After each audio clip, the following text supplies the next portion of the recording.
Okay, today we are going to check here Niels Bohr atomic model. Okay, आज हम लोग देखने वाले हैं नील बोर का परमाणु मॉडल। इसके पहले आपने थॉमसन के मॉडल को देखा, रदरफोर्ड के मॉडल के जो मुख्य बिंदु थे उनको आपने चेक किया हुआ है, और उनमें जो दो कमियां आपने कल चेक की थी उन कमियों को नील बोर ने अपने इस मॉडल के द्वारा दूर किया। 1913 सन देखिए लिखा हुआ है, 1913 का ये मॉडल था। नील बोर ने अपने परमाणु मॉडल में क्वांटम थ्योरी मतलब जो कि प्लैंक के द्वारा दी गई थी, प्लैंक की क्वांटम थ्योरी का इस्तेमाल किया और रदरफोर्ड के परमाणु मॉडल की तमाम कमियों को दूर किया। ओके, तो ये एक्चुअल में ये फिजिक्स के इस ब्रांच के लिए, न्यूक्लियर फिजिक्स के लिए एक माइलस्टोन साबित हुआ, क्योंकि जो भी कमियां थी, ऐसी कमियां जो कि व्यवहारिक कमियां थी, ऐसी कमियां जो कि किसी परमाणु के स्थायित्व के ऊपर प्रश्न चिन्ह उठाता हो, इन तमाम कमियों को दूर किया। बाकी स्पेक्ट्रम तो था ही, क्योंकि लीनियर होना चाहिए था, लीनियर स्पेक्ट्रम नहीं था बल्कि कंटिन्यूअस और सतत था, तो इन कमियों को भी दूर किया गया। ओके, तो हम चेक करते हैं रदरफोर्ड का परमाणु मॉडल, जो कि आज के जो भी आपका क्वांटम थ्योरी है उससे इंस्पायर्ड है। ठीक है, तो पहला पॉइंट चेक करते हैं। तो पहला पॉइंट देखिए, पहला पॉइंट संबंधित है कि इलेक्ट्रॉन कहाँ घूम सकता है। मैं आपको ये बता देता हूँ कि थॉमसन ने जो परमाणु मॉडल बनाया था वो तो नैने की सलाह में बना दिया, हालांकि शुरुआत थी वो, और उसके बाद जो रदरफोर्ड साहब आए थे उन्होंने अपने परमाणु मॉडल में इलेक्ट्रॉनों के घूमने का कोई क्रम नहीं बनाया कि इलेक्ट्रॉन कहाँ कहाँ घूम सकते हैं, है ना। उनके हिसाब से नाभिक होगा, अच्छी परिकल्पना थी वो, लेकिन उसके चारों ओर इलेक्ट्रॉन कैसे घूमेंगे, उनका क्रम क्या होगा, उसके विषय में कोई भी जानकारी उनके मॉडल के द्वारा प्रदान नहीं की जा सकी। इसी कमी पर रदरफोर्ड साहब की जो भी कमियाँ थी उन कमियों को नील्स बोर ने चेक किया, उनकी समीक्षा की, और समीक्षा करने के पश्चात एक अपना मॉडल बनाया जिनमें 3 नई परिकल्पनाएं, 3 नई अभिग्रहितियाँ, 3 न्यू पॉस्टुलेट्स, 3 न्यू अजम्पशंस रखे गए हैं। ठीक है ना। तो पहला पॉइंट चेक करते हैं हम लोग, जो कि संबंधित है इलेक्ट्रॉनों के बारे में कि इलेक्ट्रॉन जो है नाभिक के चारों ओर कहाँ कहाँ घूम सकता है। ऐसा तो नहीं कि आपका नाभिक है और इलेक्ट्रॉन जहाँ भी चाहे वहीं घूम लेगा, ऐसा नहीं है। वहाँ भी एक बाउंडेशन है, एक रिस्ट्रिक्शन है, एक नियम बना हुआ है। नियम क्या है कि किसी भी परमाणु के नाभिक के चारों ओर इलेक्ट्रॉन केवल उन्हीं कक्षाओं में घूम सकते हैं जिसके लिए उसका कोणीय संवेग h/2π का पूर्ण गुणज होता है ना। चेक करें, इलेक्ट्रॉन नाभिक के चारों ओर केवल उन्हीं कक्षाओं में घूम सकते हैं जिनके लिए उनका कोणीय संवेग h/2π का पूर्ण गुणज होता है, the whole multiple of the h/2π। Okay, तो ये चीज़ पहला पॉइंट हो जाएगा। अब देखिए यहाँ पे एक बाउंड्री हो गई कि इलेक्ट्रॉन ऐसा नहीं कि जहाँ चाहे नाभिक के चारों घूम सकता है, बल्कि एक बाउंडेशन हो गया। क्या बाउंडेशन है कि इलेक्ट्रॉन नाभिक के चारों ओर केवल वहीं घूमेगा जिनके लिए उनका कोणीय संवेग h/2π का पूर्ण गुणज होगा। तो इस प्रकार से यदि आप इलेक्ट्रॉन की बात करते हैं तो इलेक्ट्रॉन का मास आपने m मान लिया है। ओके, इलेक्ट्रॉन का जो वेग है, वेलोसिटी, मैंने v दिखा दिया है। इलेक्ट्रॉन चूंकि जिस पथ पे घूमेगा सर्किल फॉर्म में, उसकी त्रिज्या r दिखा दी गई है। ठीक है, तो अब हम लोग बात करते हैं कोणीय संवेग की। तो कोणीय संवेग होता है mvr। तो देखिए लिखा गया है कि इलेक्ट्रॉन का जो कोणीय संवेग होगा mvr के टर्म्स में वो क्या होगा, वो जो है h/2π का पूर्ण गुणज होगा। इसका मतलब m × v × r, या आपका एंगुलर मोमेंटम या कोणीय संवेग हो जाएगा। तो मैंने mvr शो कर दिया है, और ये इक्वल्स दिखा के h/2π के पहले मैंने n दिखा दिया है। अब यहाँ n का मतलब है पूर्णांक, चेक कर लेंगे, वेरी इंपॉर्टेंट। और इसमें जो h/2π है उसका भी सेंस समझ लें। पाई आप जानते हैं 22/7 या 3.14। h का मतलब है प्लैंक नियतांक।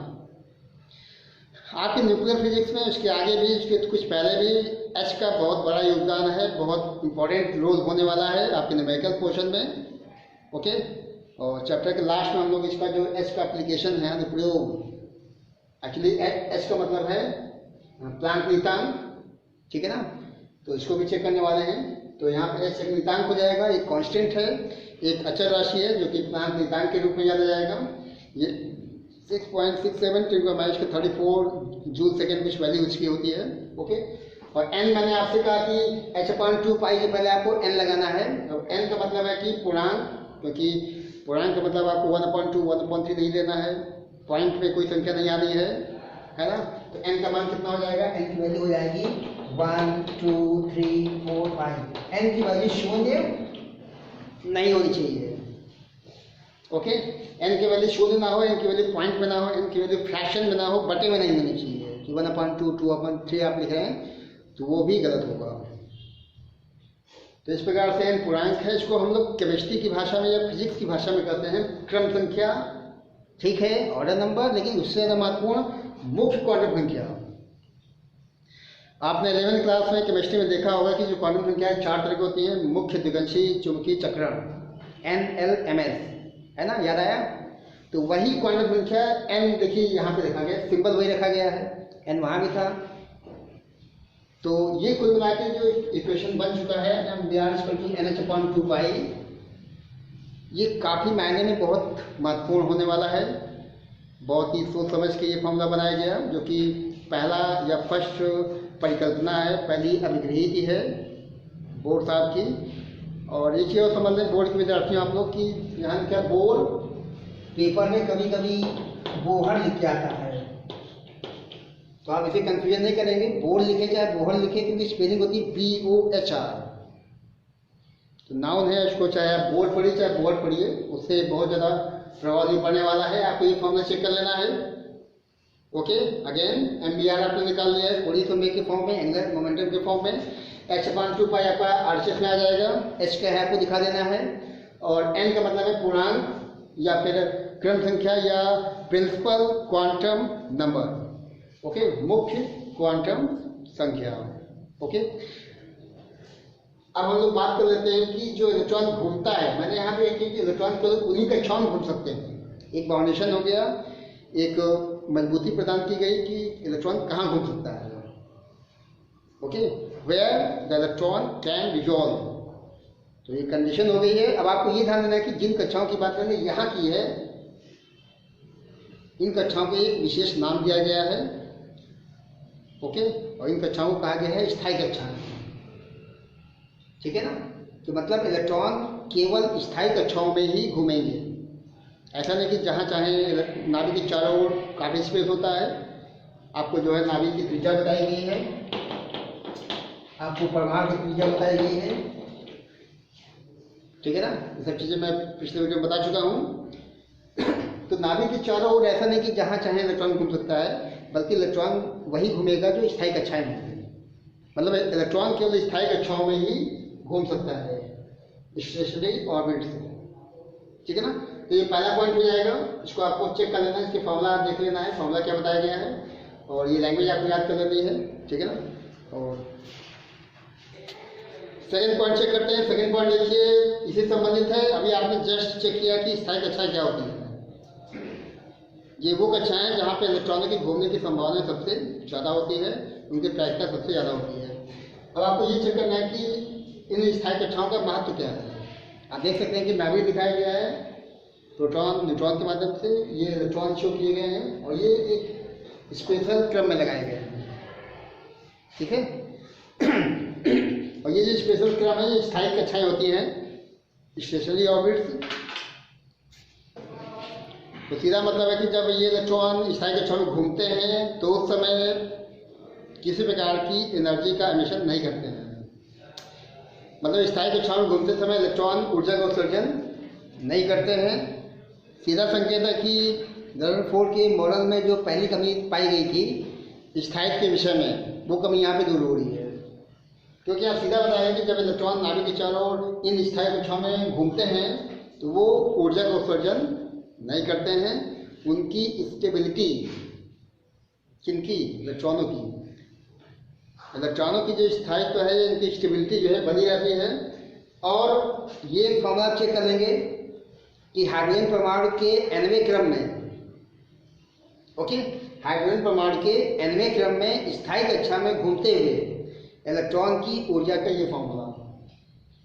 नेगेटिव में देखिए लिखा गया, नेगेटिव में R(H)(C)/n²। अब यहाँ पे R का मतलब है ऋणात्मक नियतांक,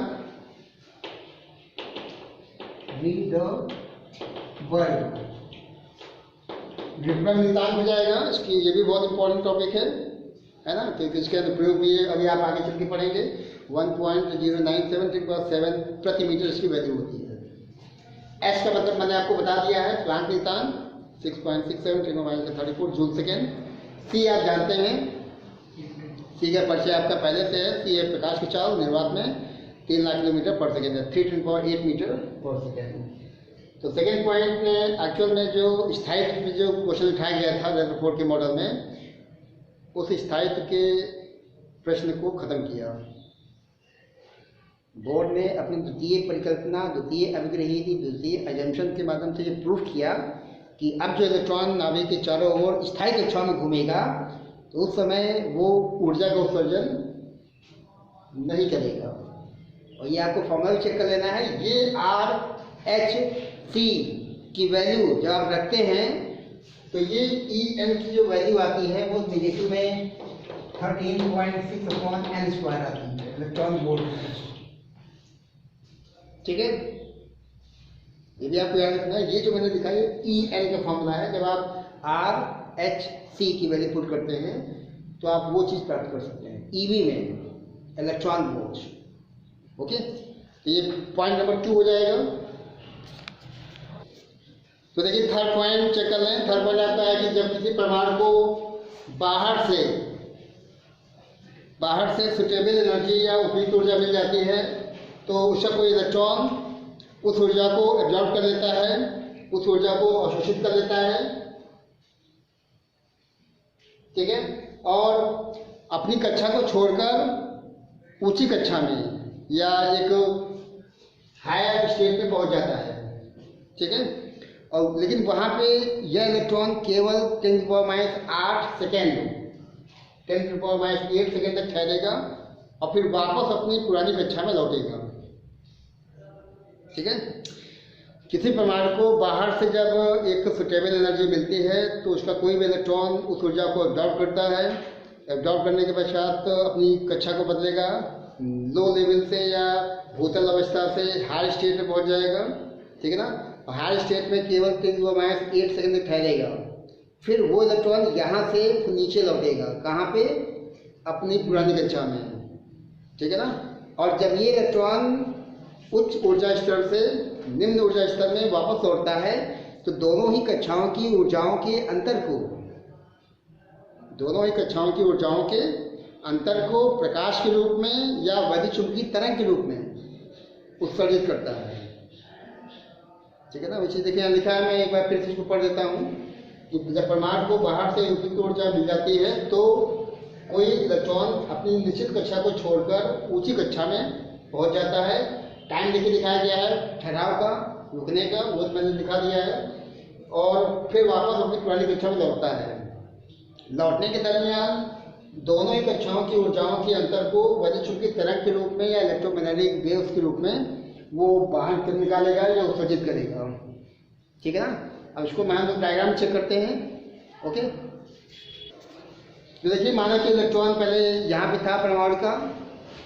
ओके, इसको ऊर्जा मिलती है H के फॉर्म में, तो इलेक्ट्रॉन जो है जंप करके हायर स्टेट में चला गया है, इसको 2 दिखा दिया है।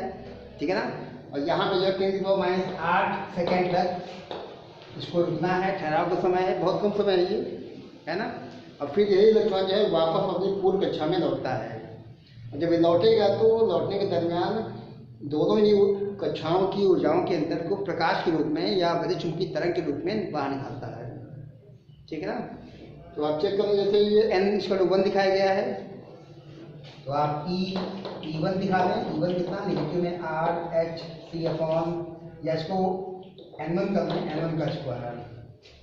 ठीक है ना, और 2 में चला गया है, E2 दिखा देंगे। E2 दिखाएगा नेगेटिव में R(H)(C)n2 का स्क्वायर। n2 में 2 ही है। ठीक है ना, अब चूंकि जब ये वापस लौटेगा तो दोनों ही कक्षाओं की ऊर्जाओं के अंतर को प्रकाश के रूप में बाहर निकालेगा।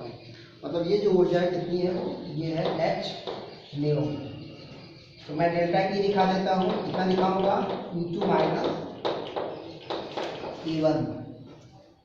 ओके, E2 का मतलब जहाँ पे पहुँचा है और E1 को जहाँ से चला हुआ था इलेक्ट्रॉन। डेल्टा E का मतलब आप समझ गए होंगे, ये h न्यू हो जाएगा। h न्यू बराबर E2 का मतलब है RH अपॉन N2 का स्क्वायर और RH/N1 का स्क्वायर। अब आपको ये ध्यान देना कि चूंकि ये ऊर्जा नेगेटिव में लिखी गई है तो यहाँ पे चिन्ह बदलेगा, ये नेगेटिव में चलेगा, ये हो जाएगा पॉजिटिव में।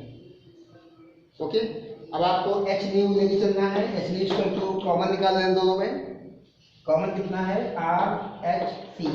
ओके, तो पहले आएगा 1/N1 का स्क्वायर 1/N2 का स्क्वायर। ओके, तो ये हो गया है। अब आप देख सकते हैं कि यहाँ पे h कट जाएगा। ओके, और न्यू की वैल्यू आप यहाँ से निकाल सकते हैं, जो फ्रीक्वेंसी होगी जिस आवृत्ति का प्रकाश आप दिखाने वाले हैं। तो यहाँ h कट गया है, न्यू इक्वल टू RC बचेगा और ये 1/N1 का स्क्वायर 1/N2 का स्क्वायर। देखिए ये बन चुका है। ओके, अगर आप यहाँ पे न्यू को रोकेंगे, सी को नीचे लाएंगे, ध्यान देंगे जब न्यू ऊपर आएगा सी को नीचे लाएंगे तो आपको ये बचेगा R एंड 1/N1 का स्क्वायर 1/N2 का स्क्वायर। और यदि आपको याद आता है तो ये जो फॉर्मूला निकल न्यू अपॉन सी। ओके, ये फॉर्मूला होता है B/N लैम्डा, तो C/2 न्यू लैम्डा। तो C अपॉन जो न्यू होगा या न्यू अपॉन जो सी होगा वो 1/λ होगा। ठीक है, ये देखिए न्यू अपॉन सी जो बना है 1/λ हो जाएगा, नो डाउट। इसको हम लोग लिखेंगे 1/λ इक्वल टू R 1/N1 का स्क्वायर 1/N2 का स्क्वायर। तो ये एक बहुत ही महत्वपूर्ण फॉर्मूला आप देख सकते हैं, जो कि जो भी संबंधित तरंग होगी उसकी तरंग की लंबाई, उसकी तरंग दैर्घ्य आप निकाल सकते हैं। ठीक है ना। और 1/λ का एक और मतलब है, क्योंकि कभी सवाल पूछ लेता है 1/λ को कहते हैं तरंग संख्या। 1/λ को कहते हैं वेव नंबर, तरंग संख्या। ठीक है ना, ये चीज आपको समझ लेनी है। तो मैंने आपको ये फॉर्मूला निकाल के बता दिया कि 1/λ इक्वल टू 1/r लेके चलेंगे। r का मतलब नियतांक 1/N1 का स्क्वायर माइनस 1/N2 का स्क्वायर। तो विद्यार्थी इस प्रकार से तीनों पॉइंट हो चुके हैं। तीन जो महत्वपूर्ण परिकल्पनाएं थी, तीनों जो महत्वपूर्ण अभिव्यक्तियां हैं, कुछ इस प्रकार से प्रस्तुत की गई कि उन्होंने जो है भौतिक विज्ञान के तमाम कठिनाइयों को दूर किया। और नील बोर साहब को इसी कारण से 1922 में नोबेल पुरस्कार भी दिया गया। भौतिक विज्ञान में उल्लेखनीय योगदान के लिए, तमाम कठिनाइयों को जो रदरफोर्ड के मॉडल में दिखाई पड़ी थी उनको दूर करने के लिए नोबेल पुरस्कार प्रदान किया गया। हालांकि इसके बाद सोमरफेल्ड और डी ब्रॉगली, इन दो वैज्ञानिकों ने क्वांटम थ्योरी का इस्तेमाल और किया और नए नए आयाम स्थापित किए। ओके, अभी आप आगे चल के डी ब्रॉगली वेवलेंथ भी पढ़ने वाले हैं λ/p के फॉर्म में, तो वो भी चेक करेंगे। ओके, तो मेरे ख्याल से ये तीनों बिंदु आप समझ में आ गया है। और इस प्रकार से देखिए 3 पॉइंट आपने सिर्फ कर लिए हैं बोहर के मॉडल के बहुत ही महत्वपूर्ण 3 बिंदु। पहला जो है आपने सिर्फ MBR के फॉर्म में NH/2 पॉइंट स्थायी कक्षाओं के विषय में आपने बता दिया है। और थर्ड जो पॉइंट है वो एक्साइटेशन संबंधित है कि इलेक्ट्रॉन को जब परमाणु को बाहर से ऊर्जा मिलती है तो इलेक्ट्रॉन उसको ऑब्जर्व करता है, अपनी अवस्था को बदलेगा, वापस लौटेगा, वापस लौटते समय दोनों ही कक्षाओं की ऊर्जाओं के अंतर को प्रकाश के रूप में बाहर निकालता है। उसका फॉर्मूला मैंने निकाल के बता दिया 1/λ के फॉर्म में। कभी कभी बोर्ड में लैम्डा का मान देता है और तरंग संख्या निकालने को आता है, वेव नंबर। ओके, तो वेव नंबर कुछ नहीं है बल्कि 1/λ जो होता है वही वेव नंबर है, मतलब तरंग संख्या।